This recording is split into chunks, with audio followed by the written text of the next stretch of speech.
Welcome back to talkSPORT Endzone, talkSPORT's dedicated NFL YouTube channel. Remember to like, subscribe to all of our content, whether it's our daily breakdowns, the latest news, and also our exclusive player interviews. And ahead of our live commentary on talkSPORT 2 this weekend as the Denver Broncos take on the New York Jets, it's a pleasure to say I'm now joined by New York Jets defensive tackle Javon Kinlaw. Javon, an absolute pleasure to speak with you. How are you? I'm all good, brother. I can't complain. Feeling blessed to be here. Well, it's really interesting. I wanted to start by talking about obviously Thursday night football last week and the reaction to that game. What has the mood been like within the organization and the team as well, coming off such a statement win against the New England Patriots? I mean, I feel like it's even kill. I feel like we did what we were supposed to do. And I think everybody's just, focused on the next game. How do you feel like the defense has been clicking through the last few weeks? Because it feels like that was a real statement win. It was almost laying down a marker, especially on the defensive side of the ball. 7 sacks, you getting one yourself. Is that how you saw it, as the defense really making an impression? And I feel like we just starting to, hit our strides, we trying to get better every week. That's the goal, the standard is the standard. I'm just glad to be a part of a defense like this, man. A lot of young talent everywhere, a lot of ball players, man, special group. And just yeah, man, I think we've gotten better every week, and I think it's going to continue to be like that as long as we keep the main thing the main thing. I wanted to ask about your journey coming here to the Jets. Obviously, coming from San Francisco, you've been there for 4 years. You were drafted there. How have you settled into life in New York and also the organization itself? Well, I mean, this defense is similar to what I've come from, and I was drafted by Robert Saleh, so nothing's really different. Obviously, maybe the words and stuff like that is a little different, but I mean, I think I'm fitting in well with the guys, man. I love being here. The environment is great for me mentally, and yeah, man, I just love it. Just going out there with those guys, unselfish players, man. It's a team. Well, it's a team led by the players, and you just love to be around that type of energy, man. And you said you're feeling comfortable, and it's showing and it's flashing on the tape, especially the interior pass rush that you and Quinn Williams have been able to develop over the last few weeks. You said you feel comfortable.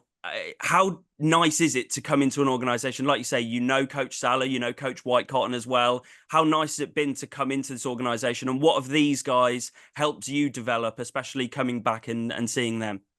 Well, mainly for me, it's been a confidence thing. Just knowing that I feel like everybody in the organization, top to bottom, believes in me, and when you have that belief behind you, it drives you forward. It propels you, man. And just being next to Quentin is awesome because he's one of the smartest football players that I've been around, and he knows the game at an elite level, and it shows every Sunday. But it starts in practice, man. The way he practices, the way he prepares, it's inspiring. Even just being next to Solomon Thomas, I played with him my rookie year, but not much. He got hurt like week 3 my rookie year in San Fran, and just the way he prepares, man, how smart he is. And I feel like we've got a very close group, man. Everybody is for everybody.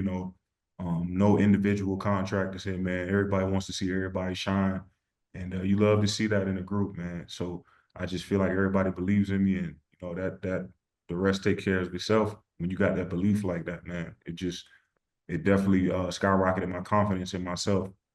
I can imagine. And one of those players I did want to pick out on the defense and get your thoughts on was Will McDonald and what he's shown in these first 3 weeks, because this is a guy who came in as a rookie last year and had limited reps and sort of struggled to get playing time on the field. But this year has started phenomenally. And it feels like when you hear most Jets players talk about him, they say that work ethic that he has, that talent that he has. Are we now finally seeing that on the field and what he can do? And how impressed have you been with what he's been able to show?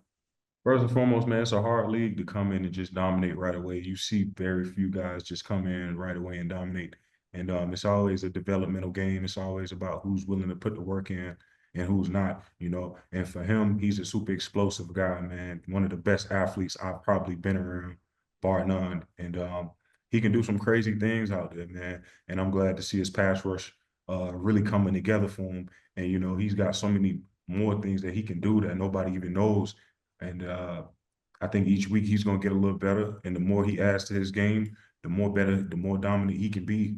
And I'm just happy to be playing next to him. And the communication out there with him is awesome because, he might do this and you know that he's going to do this. So you could just, do something else based off of what he's going to do, and vice versa. I might do this and we just work off of each other like that, man. And it's just awesome, man. It's awesome. I mentioned Coach Salah and what he's been able to do for you in terms of bringing that confidence back. I just wondered what some of those other qualities that Coach has, because we see that sort of energy, we see him getting pumped up on the sideline. What is he able to bring out of you as players? Man, he's a humble guy, man. First and foremost, man. The moment is never too big for him, and he's always level-headed, man. He really doesn't do too much like yelling and cussing and that type of stuff. That isn't him, man. Very religious guy, and man, I just love going out there for him, man, because I know he got my back for one, and I know he cares about me. He cares about all of his players, and you can really tell, man. You can really tell. Another player I wanted to mention is, of course, has to be Aaron Rodgers in terms of especially that Yeah, performance last week against the Patriots. Had so many people so excited, especially Jets fans, about what he was able to show. Almost reminders of that sort of 2021 MVP type of form that he was showing out there on the field. Aaron, as a person, as a player, what does he bring this locker room, not just on the field, but off it as well? How special is he as part of this team and this organization as a New York Jet? man, Aaron is like my best friend on the team, man, honestly, and just being able to sit next to him and talk to him, pick his brain, man. He's a super cool dude, man, super down to earth guy. And man, you could just talk to him about anything. And as far as football, we all know what that is. He is who he is. He is the great Aaron Rodgers. And no, I feel like no matter the age, he's still gonna be able to do what he can with that football. It don't matter, and it's gonna show. Everybody in this league is about getting better week by week. And with him also, he's gonna continue to get better. So you look down the line, shoot, 9, week 10, week 11. He might even be firing even better. So, but yeah, he's an awesome locker room guy. Everybody loves him, man. Everybody looks up to him. So, and he keeps us going. Would you want to play against him right now? I mean, I played against him before. I don't want to do that. I'm cool. I have to ask in terms of your experience playing in a Super Bowl last year. Um, I was there in Las Vegas when the 49ers played the Chiefs. And I just wanted to, obviously, regardless of the result, I just wanted to get your thoughts on how special a week that was in particular for you. This is the biggest game in football. How special was that week knowing that you're going to play in that?